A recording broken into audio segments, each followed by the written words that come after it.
আমরা বড়াইগ্রামবাসী অনেক লাঞ্ছিত, অনেক বঞ্চিত। আমরা কোনো সময় এমপি পাই না। আমরা যদি ধানের শীষে ভোট দিই সেটাও চলে যায় গুরদাসপুরে, আমরা যদি নৌকায় ভোট দিই সেটাও চলে যায় গুরদাসপুরে, আমরা যদি জাতীয় পার্টিতে ভোট দিই সেটাও চলে যায় গুরদাসপুরে। তো এবার একটা সময় আসছে, তো সময়টা হচ্ছে এটা যে আমাদের বড়াইগ্রামবাসীকে আওয়াজ তুলতে হবে যে আমাদের বড়াইগ্রামে এমপি চাই। এটার একটা খুব বড় একটা যুক্তি আছে। যুক্তিটা এটাই যে আমরা বড়াইগ্রামবাসী ৮০,০০০-এর উপরে ভোট বেশি আমাদের, তাহলে আমরা কেন এমপি পাবো না? তো বাবু এইটা তিল তিল করে ও নিজেকে তৈরি করতেছিল যে সে বড়াইগ্রামের এমপি হিসাবে নিজেকে দেখতে চাইছিল, এবং বড়াইগ্রামবাসীও তাকে স্বপ্ন দেখাইছিল যে আপনি পারবেন, আপনি আগামী দিনের এমপি হবেন, আমরা আপনার সাথে আছি।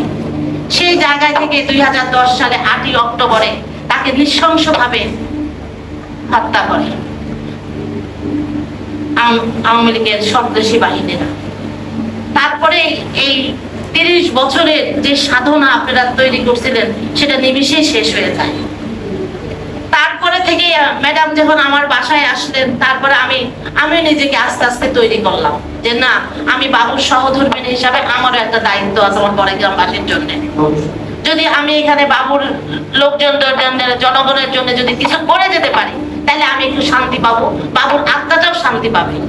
কারণ আপনারা জানেন বাবু আমাকে সব জায়গায় নিয়ে ঘুরাইছে, আমি জানি না কেন ঘুরাইছিল, আমি যেতে যেতাম না।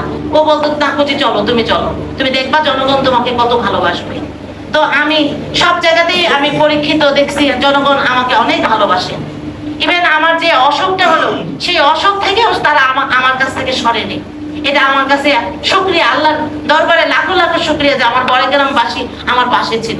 তো সেই জায়গা থেকে আমিও চাই আমারও কিছু দায়িত্ব আছে।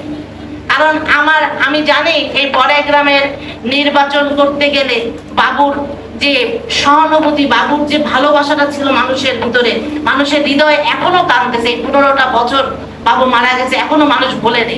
আমি যখন জনগণের মাঝে যাই তখন মনে হয় যে বাবু মনে সেদিন মারা গেছে, যে মানুষের কান্না। তো সেই জায়গা থেকে আমি আস্তে আস্তে নিজেকে তৈরি করেছি যে আমি বড়াইগ্রামে নাটোর ৪ আসনের এমপি পদপ্রার্থী হয়েছি, যে কারণ আমার বড়াইগ্রামবাসীকে নিয়ে আমাকে এই কাজটা করতে হবে। তো আপনারা কি সবাই আমার পাশে আছেন? যদি আপনারা পাশে থাকেন ইনশাল্লাহ আমি পারবো। আমি যেহেতু এত বড় একটা অসুখ থেকে আমি উঠে আসছি, আমি মৃত্যু আমাকে নিয়ে নিয়েছিল, আইসিইউতে আমি ৬ মাস ছিলাম, আমার হারানোর আর কিছু নাই। বাবু চলে গেছে, আমার সংসারটাও শেষ। আমি আপনাদের মাঝে থেকে